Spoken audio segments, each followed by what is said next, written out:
What happens when the most powerful monarchy in the world decides you no longer exist? February 5th, 2026. 6:40 in the evening London time. Inside the stone walls of Windsor Castle, King Charles III picks up the phone.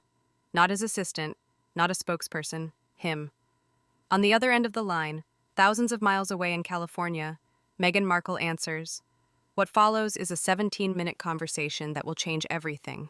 But this isn't just about a phone call.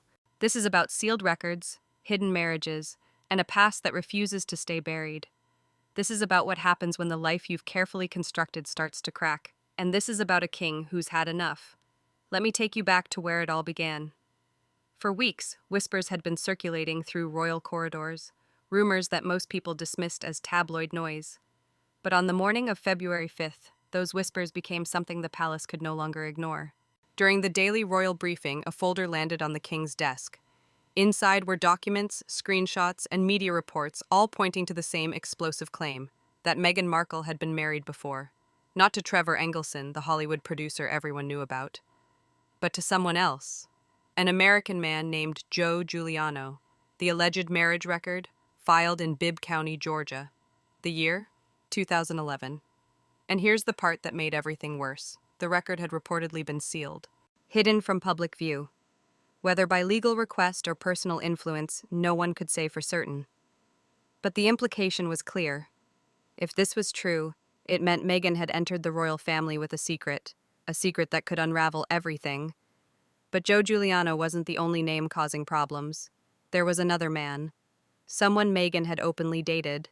Corey Vitiello, a celebrity chef based in Toronto. They were together from 2012 to 2015, living in a shared apartment in the heart of the city. By all accounts, it was serious. The kind of relationship where you talk about the future, where you build a life together. And then, in August 2015, Meghan took a trip to New York. She never came back, no explanation, no closure, just silence. Now, more than a decade later, Corey's name was trending again, and this time it wasn't because of his restaurants. So when King Charles sat down for that briefing, he didn't see gossip, he saw a pattern, a timeline that didn't add up, a biography that had been edited, reframed, and carefully controlled. And he wanted answers. That's why he made the call himself. According to two senior aides who were present during the video session, the king didn't waste time with pleasantries. He asked 3 direct questions. First, had Meghan ever been legally married to Joe Giuliano? Second, if so, had that marriage record been sealed under her request? And third, was her recent comment about Corey Vitiello, calling him a mistake, part of a larger effort to rewrite her past while negotiating new deals with American media companies? The call lasted 17 minutes and 39 seconds. Those who were in the room said the king's tone was calm, controlled. But his final words carried weight. If what he holds is true, you will be erased from the royal record. Erased, not removed. Not distanced, erased. For anyone unfamiliar with royal protocol, that word is nuclear. It doesn't just mean losing your title or your patronages, it means being removed from official websites, deleted from commemorative publications, excluded from every ceremonial duty, every historical acknowledgement, every future reference. It means the institution acts as if you never existed, and that threat didn't come out of nowhere. Just hours before the king made that call, something happened that sent shockwaves through social media. A private audio clip surfaced online. It was recorded on February 3rd during a studio session in Los Angeles. Meghan was being interviewed for an upcoming project, and during a break, when the cameras were off, she was caught on a hot mic. In the clip, she refers to Corey Vitiello as a mistake from the past, a chapter that should never have existed.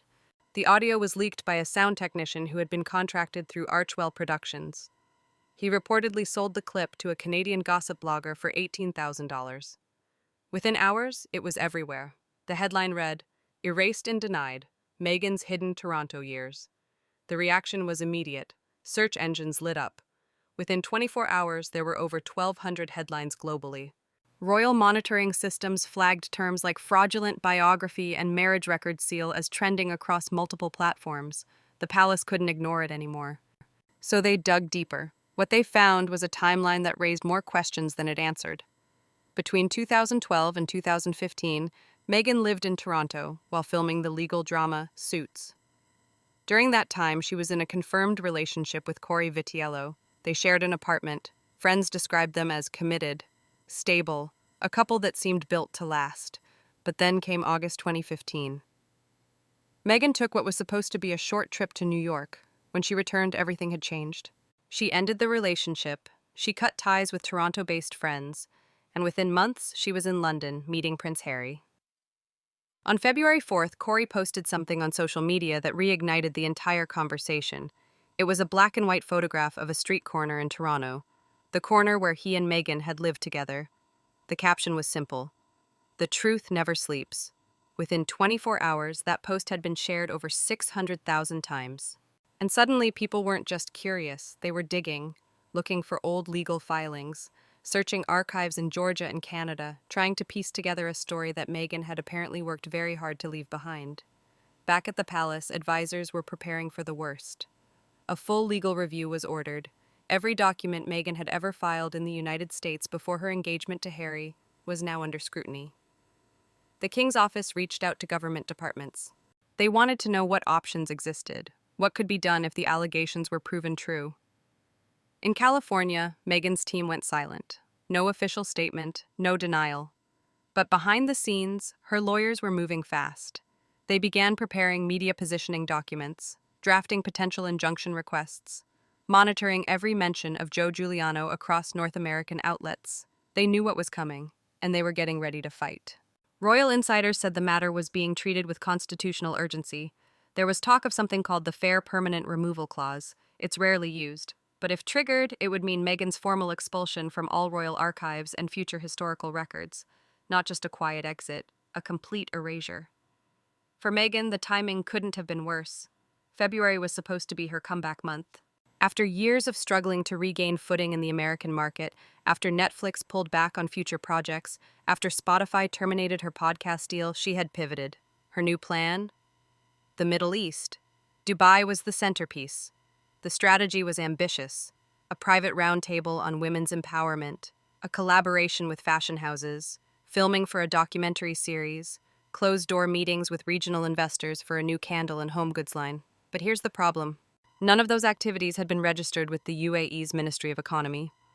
When she arrived at the airport on February 4th, immigration officials flagged it. They concluded she was entering the country to engage in commercial activity without proper clearances. That's a violation of immigration law. She was denied entry, and just like that, the entire plan collapsed. By February 5th, a multi-million-dollar influencer collaboration was suspended. A co-branded editorial shoot was pulled. A regional retailer withdrew from distribution talks, and a sit-down interview with a major Middle Eastern news network was quietly removed from the calendar. One media consultant who reviewed her proposals put it bluntly: "She came with a strategy, but without the stability. This region is image-conscious. When someone arrives carrying unresolved lawsuits and royal scandal, it's seen as a liability." While Meghan's ambitions crumbled in the Gulf, trouble was brewing back home. Tyler Perry, the filmmaker who had reportedly provided financial support for Meghan and Harry's security back in 2020, was now filing preliminary legal claims. He alleged that his personal support had been exploited for Netflix content without his authorization. Meanwhile, Archewell itself was under scrutiny. The organization was facing a federal investigation, the U.S. Internal Revenue Service confirmed that Archewell had been flagged for unusual administrative expenses and questionable international transfers. Across the Atlantic, the British Charity Commission reopened its assessment, and former staff members from both Archewell and the royal household were reportedly cooperating with investigators on both sides of the ocean. What had once looked like a path to reinvention was now starting to look like a dead end. And then, just when it seemed like things couldn't get more complicated, the podcast dropped. On the evening of February 6th, a Toronto-based investigative podcast called The Archive Room released an episode that sent the entire media cycle into overdrive. The episode featured a masked voice testimony. The speaker's identity was never confirmed, but the details he shared were specific. Too specific to be coincidental. He referenced timelines that matched Corey Vitiello's relationship with Meghan. He mentioned the apartment they shared. And then, about 32 minutes into the episode, he said something that made everyone stop. He confirmed first-hand awareness of a sealed marriage certificate, dated 2011, filed in Bibb County, Georgia. He said he became aware of the record during their time together, and then he quoted Meghan directly. She had told him once that certain mistakes had been handled legally, that she had a clean slate. The podcast exploded. In the first 36 hours, it was downloaded over 8 million times. Major news outlets ran full transcriptions. And suddenly, Buckingham Palace was facing a second wave of scrutiny. What made it worse was how the relationship had ended. According to the speaker, Meghan left Toronto in August 2015 for what was supposed to be a short trip. She never returned. There was just silence. And looking back, he said, it all aligned too cleanly with her rebranding phase. That account directly contradicted what Meghan had said publicly. She had claimed she'd been single for over a year before meeting Prince Harry, but if the podcast testimony was accurate, that timeline didn't hold up. Legal experts weighed in. If a sealed marriage record did exist, and if Meghan had failed to disclose it during the royal vetting process, it could constitute a serious breach of protocol, the kind that undermines institutional trust. In response, Meghan's team issued a brief statement. They called the podcast a targeted act of character defamation, but here's what they didn't do. They didn't file a legal injunction. They didn't issue a formal denial of the Giuliano marriage, and that silence only added fuel to the fire. Then Joe Giuliano appeared. On February 7th, a video surfaced. It was only 14 seconds long. Giuliano was outside a cafe in Miami when reporters approached him. He declined a full interview, but when asked one question, he responded with a single sentence. I don't erase people I once loved. That clip went viral. Within 24 hours, it had been viewed over 19 million times. The story was no longer contained. It was everywhere. And Meghan wasn't going down quietly. On February 7th, just hours after the podcast hit 8 million streams, Meghan convened an emergency meeting at her estate. It was a full-scale crisis response. The agenda had 4 objectives.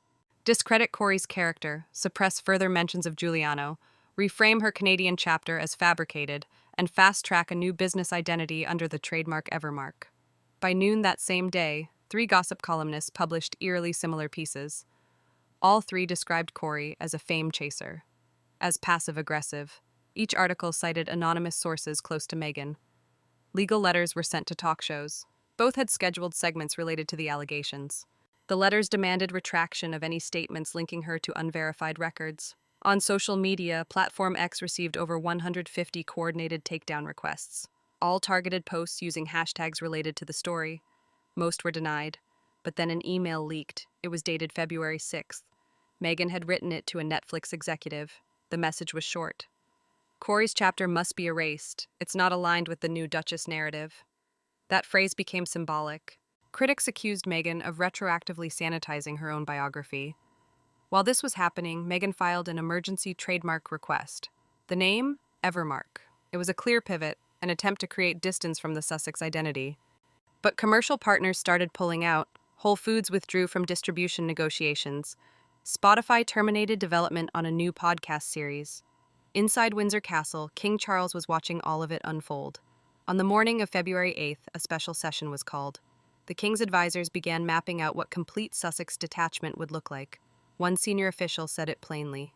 Her silence would have been tolerable, but this is resistance through erasure. And the Crown does not erase history to please discomfort. But Meghan's attempts to control the narrative were backfiring. On the morning of February 8th, Corey Vitiello officially filed a civil defamation suit. He was seeking $2.5 million Canadian dollars in reputational damages. His legal team said the goal wasn't financial, it was restoration of dignity. Others were speaking up too. Cressida Bonus, one of Prince Harry's ex-girlfriends, posted something cryptic. Some people spend more time deleting the past than building the future. Chelsea Davy replied to a question with a now-deleted comment. History isn't something you curate, it's something you own. Even major editorial boards that had previously defended Meghan began shifting their tone.